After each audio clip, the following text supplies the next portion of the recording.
Saudara-saudari yang terkasih di dalam Kristus, jika Anda pernah menggunakan Google Map, kemudian mencari rute, lalu mengikuti arah dari Google Map itu, mencari rute, kemudian ketika hendak berbelok, Google Map akan berkata biasanya 500 meter lagi belok kiri, kemudian 200 meter lagi belok kiri. Tentu saja kita yang mendengar itu akan melakukan ancang-ancang, akan melakukan persiapan untuk belok kiri dengan entah memelankan mobil atau memelankan kendaraan yang kita naiki, kemudian menoleh kiri kalau ada gang, jangan sampai kita terlewati gang itu. Nah, sebenarnya Tuhan Yesus di sini ingin memberikan kita suatu clue atau petunjuk bagaimana berancang-ancang untuk masuk ke dalam kerajaan Allah.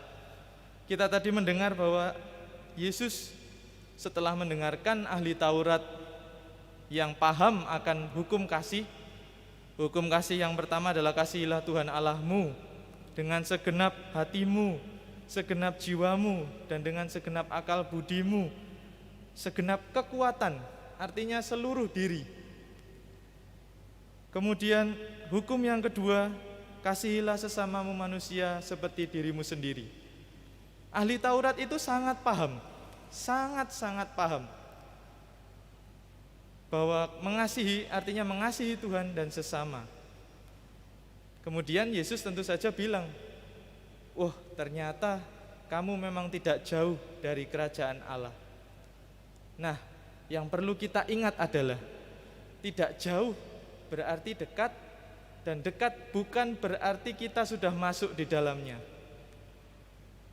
Yesus hanya bilang jika kamu mengetahui tentang hukum kasih, hanya mengetahui, sekedar tahu, maka kamu tidak jauh.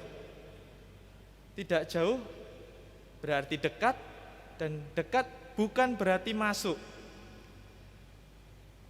Kalau kita hanya tahu hukum kasih,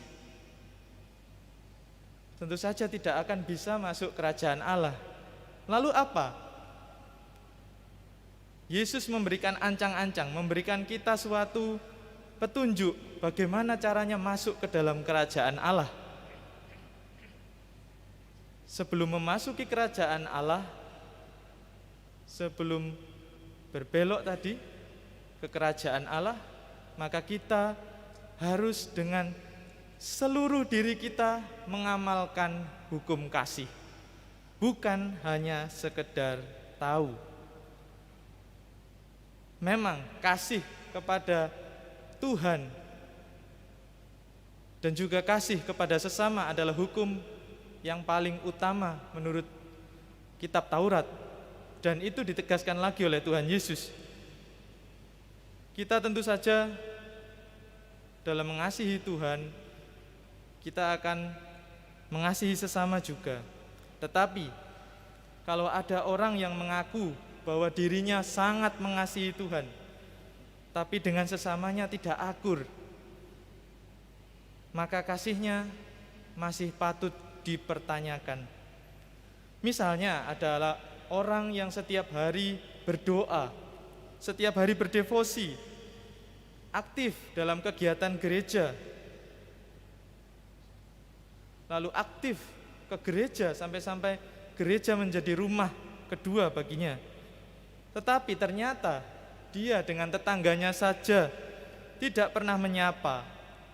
Ketika ada anggota lingkungannya sedang terkena masalah, dia tidak mau tahu, cuek. Ada orang yang butuh bantuan dana, tetapi pura-pura tidak punya uang. Nah, orang seperti itulah yang kasihnya patut dipertanyakan lagi. Saudara yang terkasih, kita di sini diundang untuk mengasihi Allah dan sesama. Dan tentu saja kita sudah mendapatkan teladan yang luar biasa dalam kasih kepada Tuhan dan sesama. Dia tidak lain adalah Tuhan Yesus Kristus. Jika Anda memandang salib yang ada di sana, merupakan bukti kasih paling besar yang pernah ada. Bayangkan, Tuhan Yesus yang tidak berdosa harus menanggung semua dosa kita. Dosa mulai dari A sampai Z. Dosa yang sebenarnya hanya mengenakkan kita sendiri, membuat kita nikmat. Tetapi Tuhan Yesus malah rela berkorban untuk menebusnya. Betapa luar biasanya Tuhan Yesus. Dan kita harusnya menyadari kasih itu, kasih dari Allah. Dan tentu saja hal yang paling luar biasa lagi adalah bahwa kita masih diperkenankan menikmati pengorbanannya itu sampai hari ini melalui Ekaristi. Maka kita patut bersyukur, kita patut bergembira karena bisa merayakan Ekaristi. Walaupun di tengah situasi Covid, di tengah situasi pandemi ini, kita masih diperkenankan untuk mengikuti Ekaristi. Bukti kasih Tuhan kepada kita. Nah, setelah kita menyadari bahwa kita dikasihi oleh Tuhan, maka bukankah sudah sepantasnya kita mengasihi Tuhan kembali? Dan Tuhan Yesus sudah jelas, mengasihi Tuhan tidak hanya soal pengetahuan tadi, tetapi juga soal tindakan. Suatu kali saya mendapatkan kesempatan untuk mengunjungi korban bom dari gereja Santa Maria Tak Bercela Ngagel. Pada kesempatan itu saya tidak bisa berinteraksi dengan korban secara langsung, karena memang waktu itu korban sedang mengalami luka bakar yang cukup serius, sehingga harus dirawat di ICU. Alhasil saya hanya dapat bertemu dengan keluarga korban. Kebetulan waktu itu adalah ayah korban, dan dia bercerita tentang anaknya dan bahwa anaknya sangat trauma, dan dia sendiri pun sangat trauma ketika harus berjumpa dengan golongan-golongan yang diidentikan dengan peristiwa bom itu. Lalu dalam kesempatan mengobrol itu,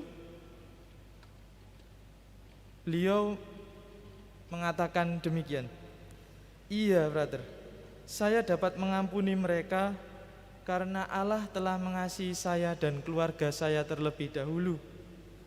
Saya tidak mau peristiwa ini menjadi rantai kebencian. Sebagai orang yang telah dikasihi Allah, saya harus bisa memutus rantai itu dan menampakkan kasih Allah kepada semua orang, bahkan kepada mereka yang telah membuat istri dan anak saya jadi seperti ini." Pengampunan juga adalah merupakan wujud kasih. Dan saya sangat paham dan sangat mengerti betapa sulit untuk mengampuni orang lain ketika orang itu benar-benar menjengkelkan.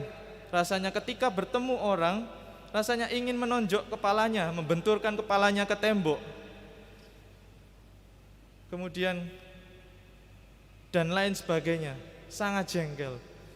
Tetapi jika kita mengingat perintah Tuhan Yesus dan mengamalkan kasih, ada sesuatu hal yang luar biasa di situ, yakni bahwa Tuhan akan menganugerahkan rahmat yang luar biasa, rahmat kelegaan hati, jika kita bisa mengasihi orang lain, mengampuni orang lain. Maka saudara yang terkasih, marilah kita senantiasa memohon rahmat dari Allah, karena memang dalam mengasihi banyak sekali godaan dan tantangan. Sebab itu mari kita dalam keseharian kita meluangkan waktu sejenak untuk memohon rahmat kasih, agar kasih itu tidak hanya dalam tataran pikiran belaka, tetapi juga dalam tindakan.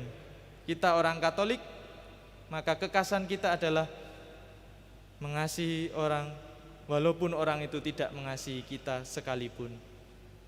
Berkat Allah menyertai kita sekalian.